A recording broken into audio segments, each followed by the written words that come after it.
마태복음 26장 31절부터 35절입니다. 우리 한 절씩 보겠습니다. 그때에 예수께서 제자들에게 이르시되 오늘 밤에 너희가 다 나를 버리리라. 기록된 바 내가 목자를 치리니 양의 떼가 흩어지리라 하였느니라.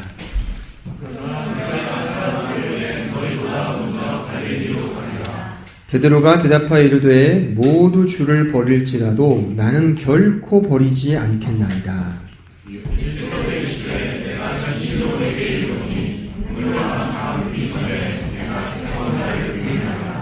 같이 봅니다.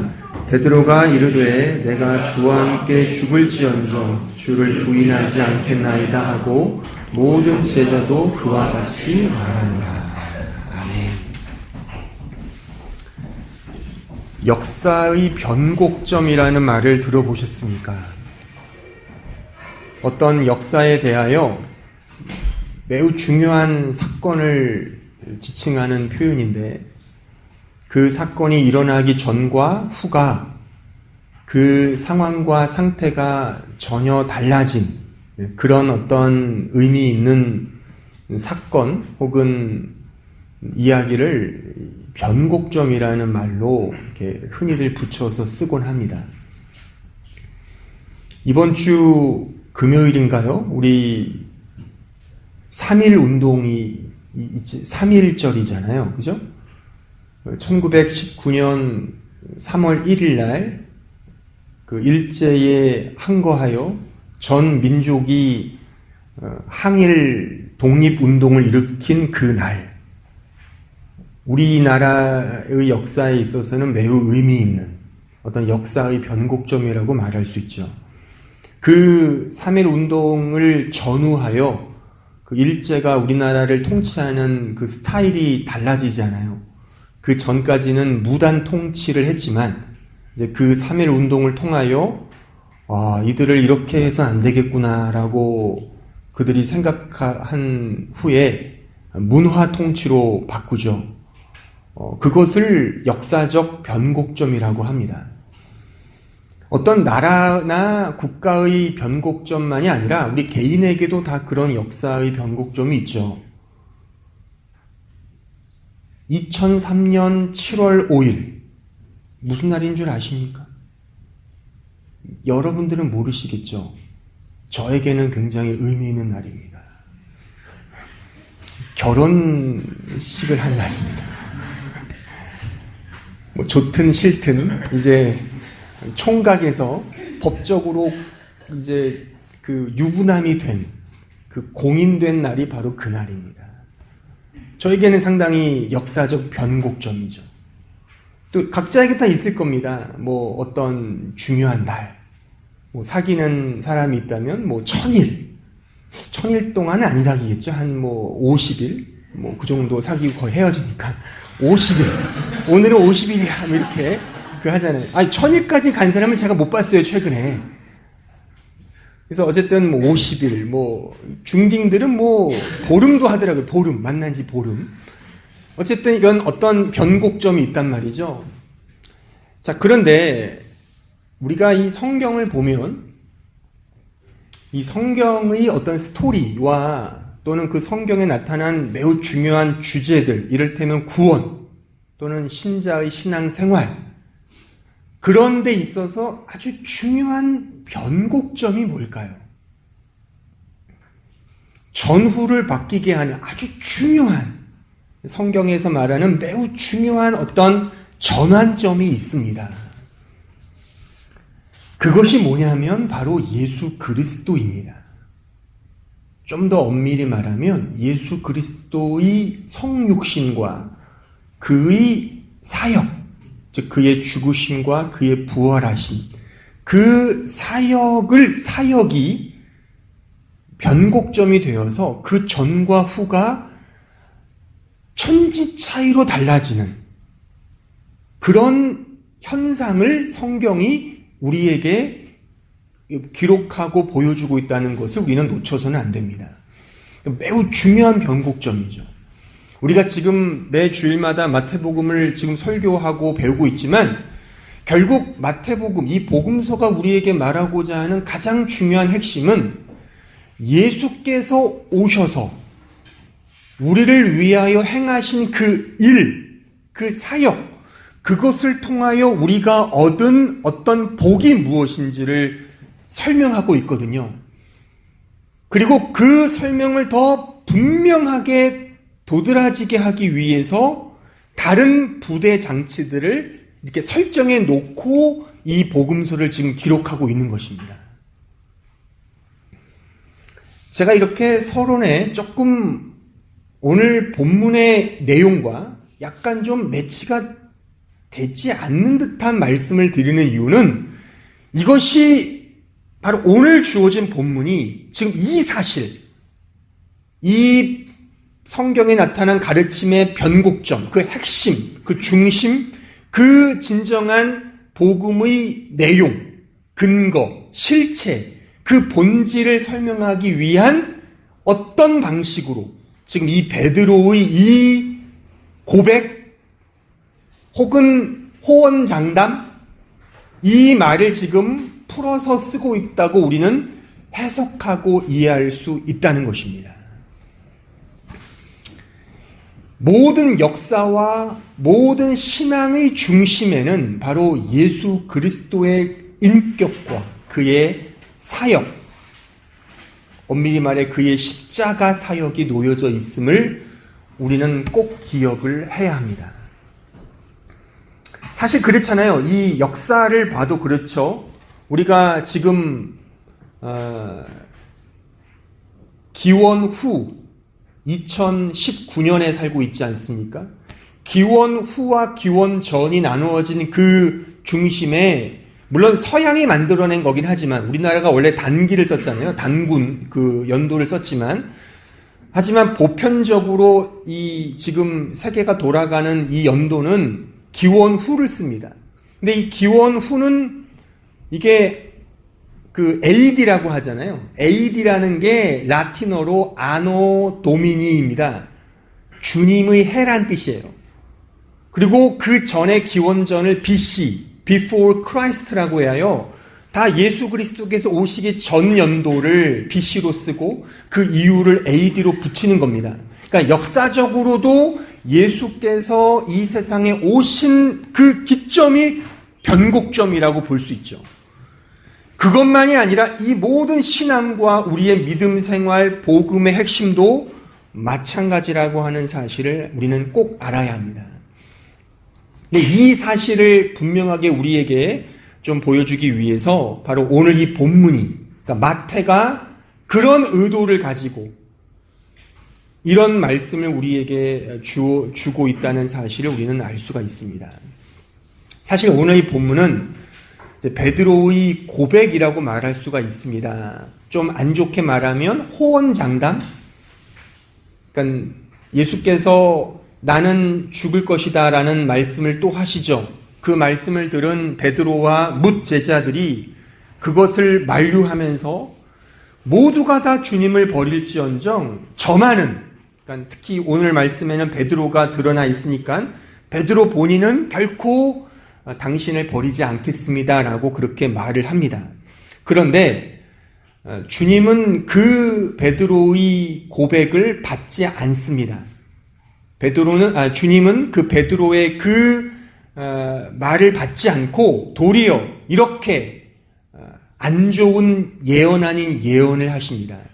너가 오늘 밤 닭이 3번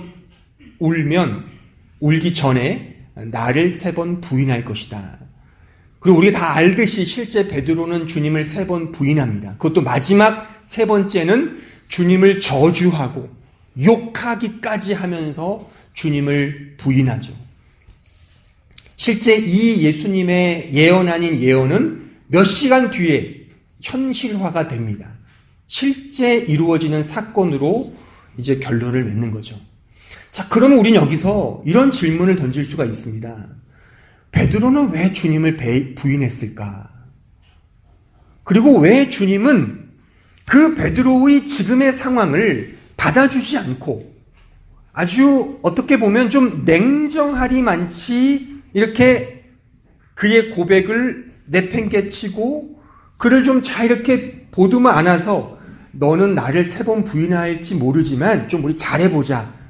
좀 열심히 어떠한 유혹이 와도 나를 좀 따라와라라고 이렇게 좀 격려할 수 있지 않겠습니까?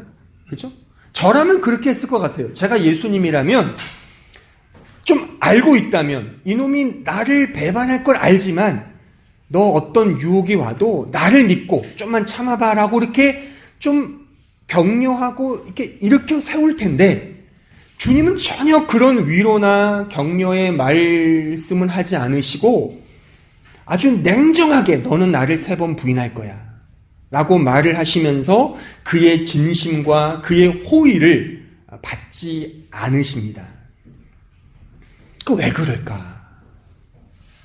바로 이 이유가 제가 지금 서론에서 지금 말씀드린 예수님이 우리의 구원과 믿음 생활의 중심이 될 수밖에 없는 그 이유에 대한 설명인 것입니다. 쉽게 달리 말하면 이렇게 말할 수 있습니다.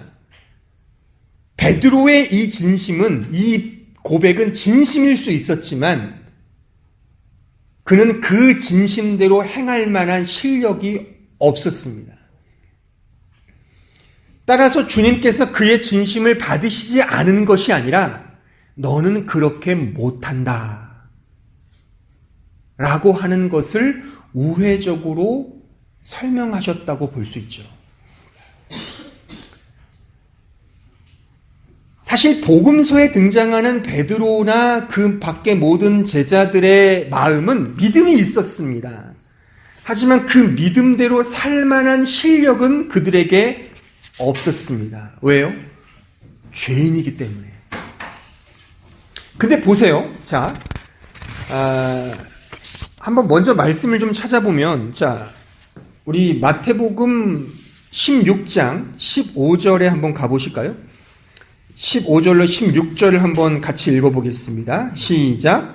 이르시되 너희는 나를 누구라 하느냐? 시몬 베드로가 대답하여 이르되 주는 그리스도시요 살아계신 하나님의 아들이십니다.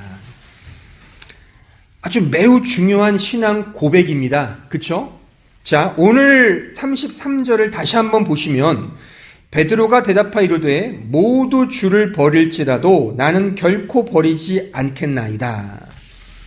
자, 지금 베드로의 이 복음서에 기록된 이 고백은 그의 진심을 담은 고백이었고 내용적으로는 옳고 바른 고백이었다고 평가할 수 있습니다. 근데 결과적으로 이 고백이 무색할 정도의 결과가 나타납니다. 좀 전에 읽었던 16장에서 주는 그리스도시요 살아계신 하나님의 아들입니다라는 고백이 끝나기 무섭게 예수께서 이렇게 말씀하세요. 나는 죽을 것이다. 그때 베드로가 뭐라고 반응하는 줄 아십니까? 주님, 절대 그런 일은 있을 수 없습니다. 무슨 조울증도 아니고 완전히 바뀌어지는 거죠. 우리의 눈으로 볼 때. 그러니까 베드로는 진심이었을 거고 우리가 그 자리에 있었어도 이렇게 말을 했을 겁니다. 근데 그 문제가 있죠. 그걸 제가 오늘 설명해 드릴 겁니다. 주님 말씀하신 이 사탄아 물러가라 라고까지 말씀하세요. 그 16장 그 이하를 보시면 오늘 본문도 마찬가지죠. 모두가 주님을 버릴지언정 저만은 결코 당신 버리지 않을 겁니다 라고 말을 해요. 근데 우린 다 알죠. 그날 밤 닭이 3번 울기 전에 베드로는 주님을 3번 부인합니다. 그 고백들, 지금 그 베드로의 고백들이 매우 무색해질 정도로 그런 결과로 귀결된다는 사실을 우리는 알 수가 있습니다. 자, 그렇다면 베드로나 그 밖에 모든 제자들의 그때의 상태는 어떤 상태였는가? 근데 보세요.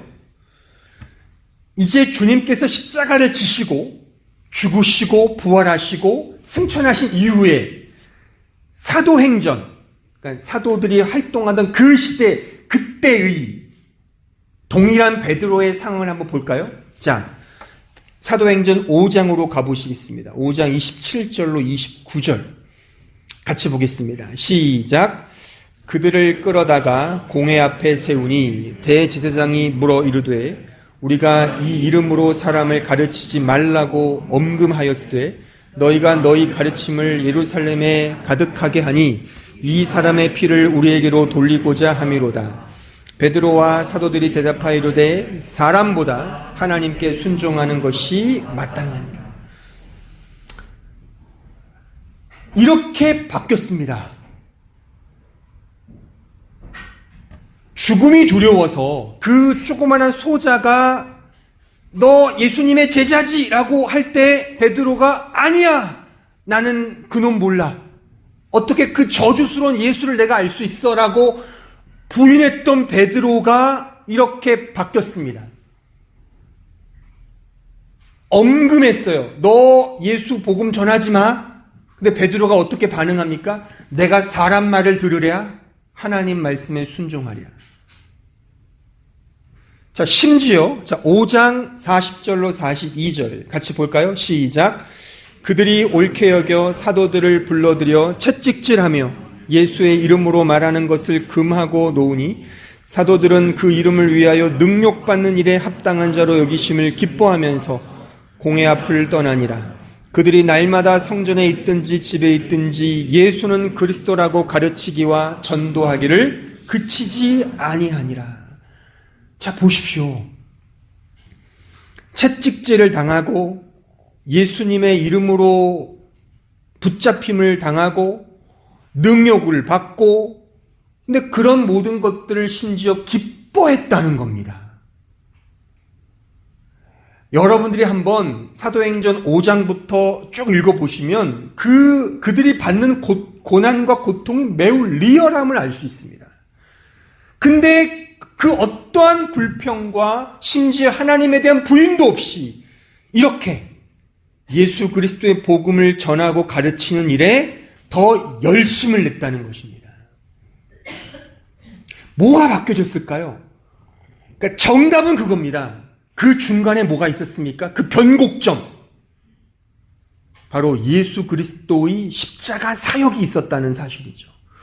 그 예수 그리스도의 인격과 그의 사역에 대한 이제 개인적인, 인격적인 체험을 통하여 그들이 이제 그냥 눈으로만 알았던 복음의 실체에서 온전히 그 복음의 능력을 경험한 하나님의 종들로 완전히 바뀌어진, 그러니까 그 전에는 복음의 어떤 수박 겉핥기였다면 예수 그리스도의 십자가가 이루어진 그 이후의 상태 속에서는 그 복음의 능력을 경험한, 그래서 예수 그리스도가 그 변화의 그 구원과 그 믿음 생활, 베드로의 믿음 생활에 있어서 변곡점을 이루는 그런 중차대한 사건이었다고 볼 수가 있는 것입니다. 이런 스토리까지 한번 읽어볼까요? 우리 사도행전 3장 1절로 8절을 한번 같이 보겠습니다. 시작. 제9시 기도 시간에 베드로와 요한이 성전에 올라갈새 나면서 못 걷게 된 이를 사람들이 메고 오니 이는 성전에 들어가는 사람들에게 구걸하기 위하여 날마다 미문이라는 성전문에 두는 자라. 그가 베드로와 요한이 성전에 들어가려 함을 보고 구걸하거늘 베드로가 요한과 더불어 주목하여 이르되 우리를 보라 하니 그가 그들에게서 무엇을 얻을까 하여 바라보거늘 베드로가 이르되 은과 금은 내게 없거니와 내게 있는 이것을 내게 주노니 나사렛 예수 그리스도의 이름으로 일어나 걸으라 하고 오른손을 잡아 일으키니 발과 발목이 곧 힘을 얻고 뛰어 서서 걸으며 그들과 함께 성전으로 들어가면서 걷기도 하고 뛰기도 하며 하나님을 찬송하니. 이렇게 바뀌어졌습니다. 능력이 없었던 제자들, 사도들이 이렇게 바뀌어진 이 궁극적인 이유는 무엇인가? 그 변곡점, 바로 예수 그리스도의 그 사역이 있었다고 하는 사실이죠. 그러니까 베드로가 또한 요한이 제자들이 능력을 행했다는 것이 그들이 어떤 성령의 능력을 체험하여 그런 일을 행했다라고 성경은 기술하고 있지 않고, 지금 어떻게 성경이 설명하고 있냐면 그 중간에 뭐가 있는가. 물론 여러분들이 사도행전을 1장부터 읽어보시면, 또한 조금 성경을 공부하신 분들은 그 사도행전 1장에 뭐가 있습니까? 그 유명한 예수께서 승천하신 이후에 약속하신 뭐가 임재하죠? 오순절 성령이 강림하잖아요. 그래서 성령 운동하시는 분들이 이렇게 해석을 합니다. 성령이 임재해서 그 성령의 능력을 경험한 제자들이 이제 이런 능력을 행했다라고 해석을 하는데, 그것은 사실 사도행전 1장과 2장을 해석하면 그렇게 해석할 수 있지만, 복음서로부터 성경 전체를 통해 해석하면, 그렇게 성령의 역사를 해석하면 성령에 대한 잘못된 해석이라고 우리는 볼 수가 있습니다. 왜냐하면 요한복음에 보면 성령께서 오시는데 그 성령은 왜 오신다고 기록하고 있습니까? 성령께서 오시는 그 이유와 목적은 예수 그리스도께서 행하신 그 일을 우리에게 알게 하시기 위해서, 성령께서, 보혜사 성령께서 오셨다라고 그렇게 진술하고 있습니다. 그 오순절 성령이 우리에게 오셔서 예수 그리스도께서 행하신 그 십자가 사역을 우리 각 개인에게 이제 체험케 하시고 경험케 하시고, 말하자면 복음의 능력으로 우리에게 이제 체험케 하셨다라고 그렇게 우리는 해석하는 것이 성경을 보다 더 중요하게, 또한 바르게 해석하는 이 원리가 된다고 볼 수가 있습니다. 어쨌든 뭐 그 얘기를 제가 할 건 아니고, 지금 이 베드로가 이렇게 변화된 것은 제가 지금 계속 말씀드리지만 그 변곡점, 바로 예수 그리스도의 인격과 그의 십자가 사역이 중심이 되어 그 이후에 그걸 경험한 제자들의 변화된 그런 모습을 우리는 여기서 확인할 수가 있는 것입니다. 따라서 이렇게 또 결론적으로 말씀드릴 수 있죠. 이 부분에 있어서는 자, 사도행전 4장 11절로 12절입니다. 우리 같이 보겠습니다. 시작. 이 예수는 너희 건축자들의 버린 돌로서 집 모퉁이의 머릿돌이 되었느니라. 다른 이로서는 구원을 받을 수 없나니 천하 사람 중에 구원을 받을 만한 다른 이름을 우리에게 주신 일이 없음이라 하였더라. 사도행전은 끊임없이 이 이야기입니다. 예수 그리스도. 예수 그리스도는 진짜다. 예수 그리스도는 우리를 위하여 십자가에 죽으셨다. 너희가 죽였지 않냐? 하지만 그분은 이 모든 사망 권세를 깨고 부활했다. 그가 우리 인생의 주인공이다. 그를 믿자. 끊임없이 예수 그리스도의 인격과 그의 십자가 사역에 초점을 맞추고 있다고 하는 사실인 것입니다. 자, 그러므로 지금까지 설명한 부분에 제가 정리를 하자면, 베드로가, 오늘 우리가 읽은 이 마태복음 26장 본문의 베드로는 그 말하자면 믿음의 근거를 어디에 두고 있는 것입니까? 주님에게 두고 있는 것이 아니라 자기 자신에게 두고 있는 것이죠. 그 자기 자신에게 두고 있던 믿음의 근거와 믿음의 뿌리와 믿음의 내용이 예수 그리스도께서 십자가를 지신 이후에 어떻게 바뀌는 겁니까? 자기 중심에 있던 그 믿음의 근거가 이제 예수 그리스도에게로 바뀌었다고 우리는 볼 수가 있는 것이죠. 바로 이것이 믿음의 본질입니다. 따라서 믿음은 예수 그리스도의 인격과 그의 행하신 일에 대한 피두키아, 라틴어로 확신이며 신념입니다. 믿음은 내 열심과 내 노력과 또한 내 진심이라기보다는 예수 그리스도에 대한 신뢰입니다.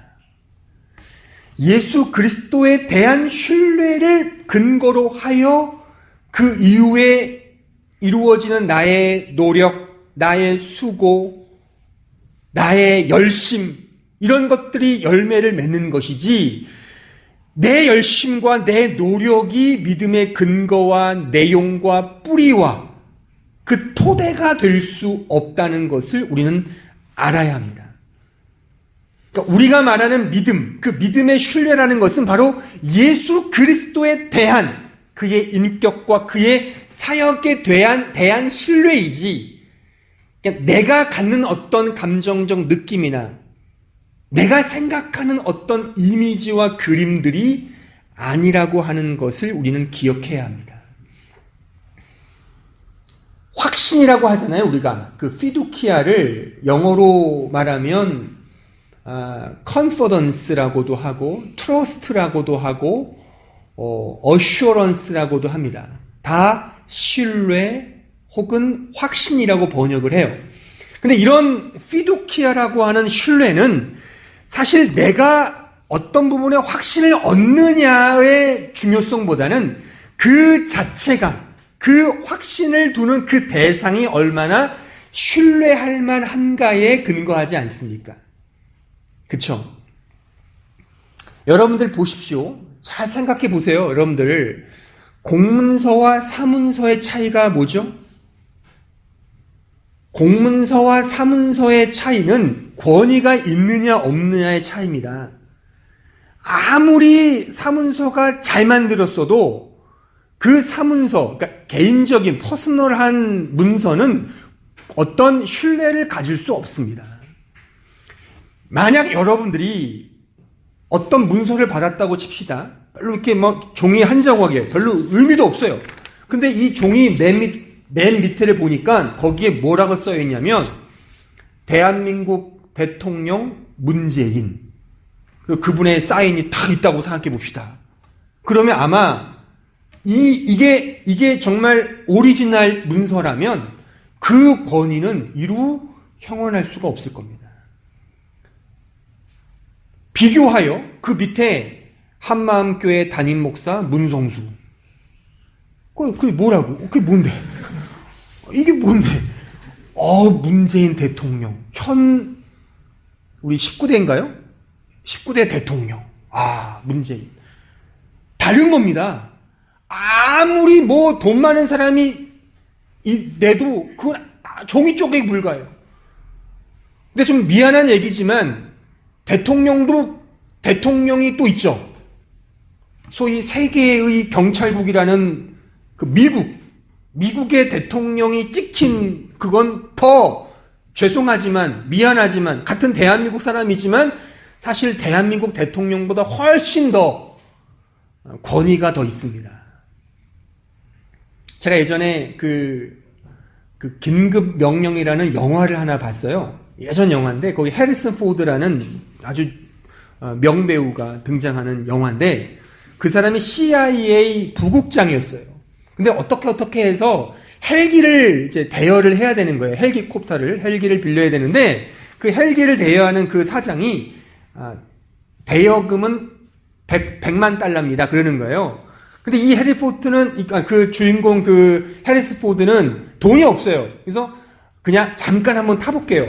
그러더라도 100만 달러를 내세요. 그러니까 돈이 없으니까 이거 어떻게 하나 하다가 약간의 좀 기지를 발휘해서 자기에게 있던 명함을 딱 보여줬어요.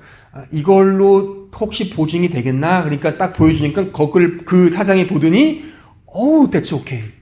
그래서 내어주는 거죠. 근데 그 명함에 뭐라고 써있냐면 미국 CIA 부국장. 그거 하나에 보증이 된다 이거죠. 미국이 그런 나라입니다. 죄송하지만 우리가 인정하든 인정하지 않든. 그래서 이번 주에 사실 트럼프와 김정은이 만나야 하잖아요. 그러니까 우리나라 문제인데 왜 트럼프 만나는 걸 연일 지금 한국 뉴스 보면 매일 나오잖아요. 왜 이게 나와요? 그럴 수밖에 없는 거죠. 그러니까 우리나라 대통령이 아무리 북한과 뭐 하려고 해도 될 수가 없어요. 왜? 미국이 동의 안 해주면 아무것도 못 해요. 그러니까 그만큼 미국이란 나라의 그 신뢰도는 대단하다고 볼 수 있죠.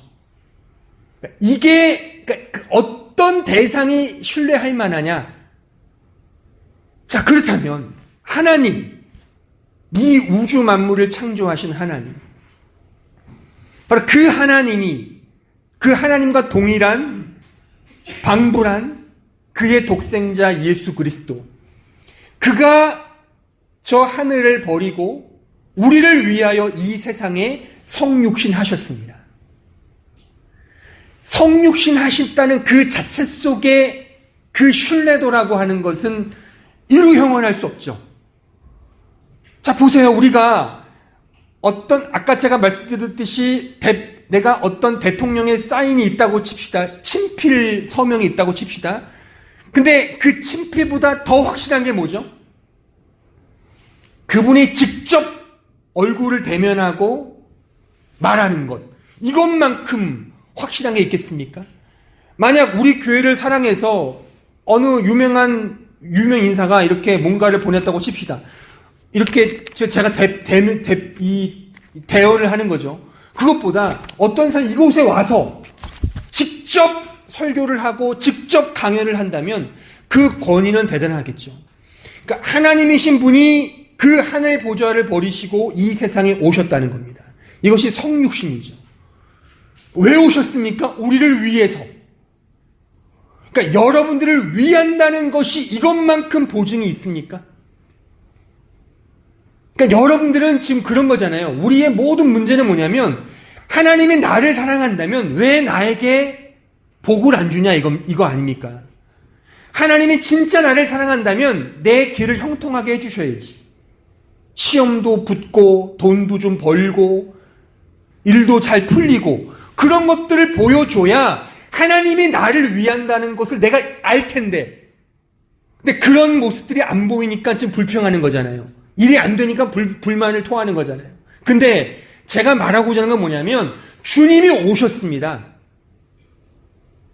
그 하나님이 여러분들을 위하여, 나를 위하여, 우리들을 위하여 이 낮고 낮은 이 세상으로 인간의 몸을 입고 오셨답니다. 이것만큼 여러분들을 위하는 게 뭐가 있습니까? 근데 심지어 그분이 우리를 위해 죽으셨답니다. 그리고 우리의 죄를 위하여 부활하셨습니다. 이것이 그분이 행하신 사역이죠. 그분의 행하신 일입니다. 이것만큼 우리들을 위한다는 일이 또 어디에 있습니까? 한번 있으면 말해 보십시오. 고작 몇 억 없어서? 고작 집이 없어서? 고작 어떤 부분에 인생이 좀 고달퍼서? 그래서 하나님에 대한 원망이 나오십니까? 그럼 이것은 어떤데요? 이것은 어떤데요?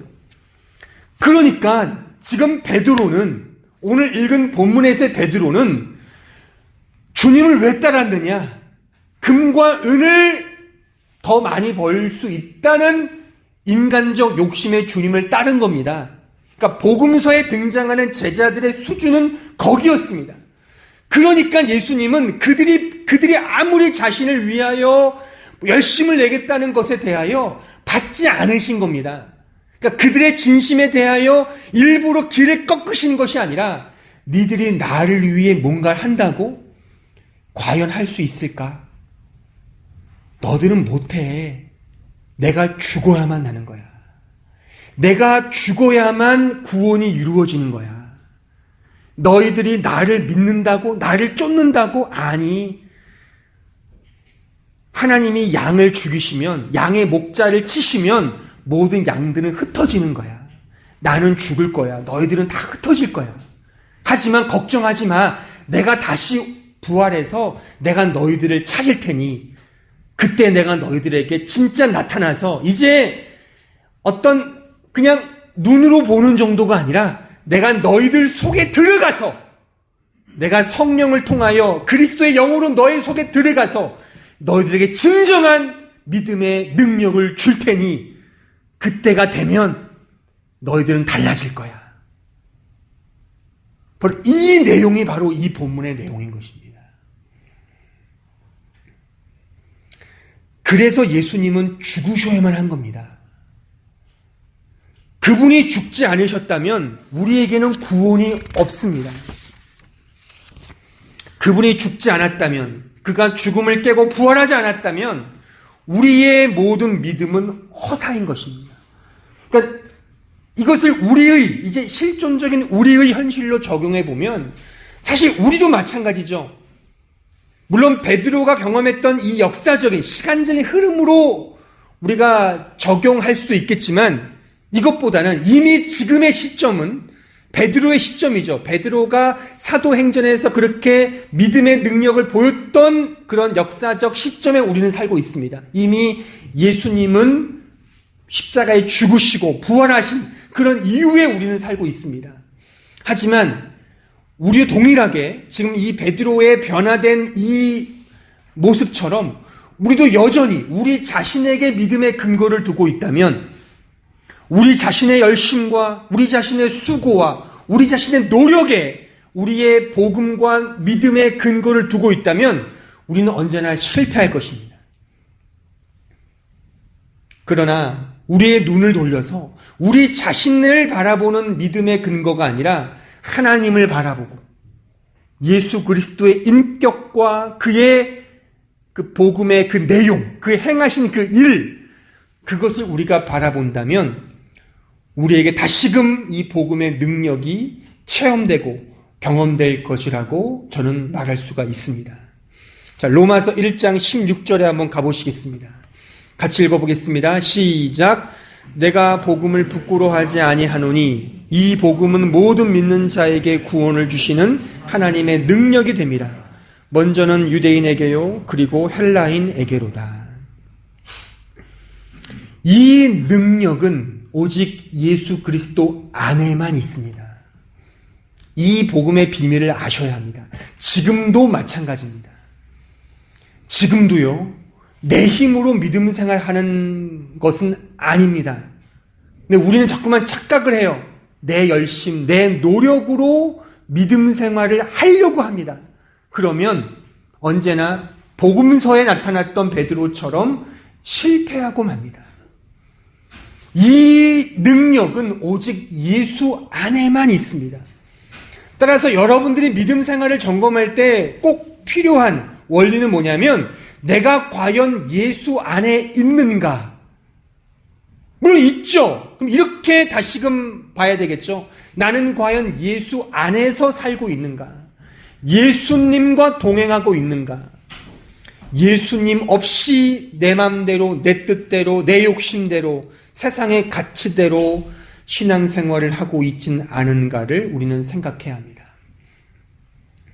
이것이 제가 오늘 말씀드리고 싶은 믿음, 특별히 전통적으로 말하는 그 피데스 프로비아라고 하는 진정한 믿음에 대한 원리인 것입니다. 이 믿음이라는 것은 피두키아라고 말했습니다. 신뢰입니다. 근데 그 신뢰는 결국 그 신뢰할 만한 대상이 확실한가의 문제에 달려 있다는 것입니다. 이 사실을 우리는 기억을 해야 합니다. 확실한 신뢰할 만한 예수 그리스도의 위에, 그분 위에 우리의 믿음의 초석을 세워야 합니다. 거기에 세우지 않으면 언제나 흔들리고 넘어지고 무너지고 맙니다. 우리의 유일한 반석이신 그리스도 위에 우리의 믿음을 세워야 합니다. 우리의 열심과 우리의 경험과 우리의 체험이기보다는 바로 그 예수 그리스도 위에 우리의 확신을 세울 때 그것은 결코 흔들리지 않는 영원한 능력을 우리에게 준다라고 하는 사실을 우리는 기억해야 합니다. 그래서 우리가 잘 아는 내게 능력 주시는 자 안에서 내가 모든 것을 할 수 있다는 이 표현은 바로 이것을 의미하는 것입니다. 그러니까 내가 능력을 받아서 내 힘으로 한다는 것이 아닙니다. 그것이 아니라 내게 능력 주시는 자 안에서 그 예수 안에서 내가 모든 것을 할 수 있다라고 하는 그 고백인 것입니다. 끝으로 로마서 8장 38절로 39절을 같이 읽어보겠습니다. 시작. 내가 확신하노니 사망이나 생명이나 천사들이나 권세자들이나 현재일이나 장래일이나 능력이나 높음이나 깊음이나 다른 어떤 피조물이라도 우리를 우리 주 그리스도 예수 안에 있는 하나님의 사랑에서 끊을 수 없으리라. 이것에 대한 내가 확신한다라고 되어 있지 않습니까? 이게 피두키아입니다. 컨포던스라고 합니다. 어슈런스라고 합니다. 확신한다. 근데 이것은 자기 감정적 확신이 아니죠. 바로 하나님께서 나를 사랑하시는 그 사랑에 근거한다는 것이죠. 그러니까 두려움이 없는 겁니다. 그 어떠한 세상의 사망과 어떤 권세자들이나 장래일이나 능력이나 높음이나 그 어떤 것들조차도 나는 두려워하지 않는다. 왜요? 그리스도 안에 믿음의 확신이 있기 때문입니다. 사랑하는 성도 여러분, 우리의 신앙 고백은 바로 이 위에 있어야만 합니다. 여러분들의 신앙의 현 주소를 한번 곰곰이 되짚어 보십시오. 나는 과연 어디에 근거하고 있는가? 과연 이 복음의 변곡점 때문에 또 그리스도의 반석, 그 복음의 반석 위에 나의 믿음과 나의 신앙 생활이 기초하고 있는가? 그것이 기초되어 있지 않다면 우리는 틀림없이 흔들리고 말 것입니다. 하지만 오늘 우리가 확인했듯이 반석 위에 자신의 믿음을 세울 때 그 어떠한 것도 두렵고 무서워하지 않습니다. 바로 오늘 확인했던 베드로와 제자들과 그 사도들처럼 말이죠. 우리들도 예수 그리스도 위에 우리의 믿음을 세워서 한 주간 살아갈 때에 우리에게 주어진 많은 고난들이 있지 않습니까? 많은 역경들이 있죠. 많은 괴로움들이 있습니다. 회피하고 싶은 현실들이 있을 겁니다. 하지만 예수 그리스도 위에 우리의 믿음을 세울 때 그 어떠한 현실도 우리를 넘어뜨릴 수 없음을 꼭 기억하시고 예수 안에서 이 놀라운 승리와 이 놀라운 위로와 이 놀라운 기쁨을 맛보는 주의 백성들 되기를 진심으로 바랍니다.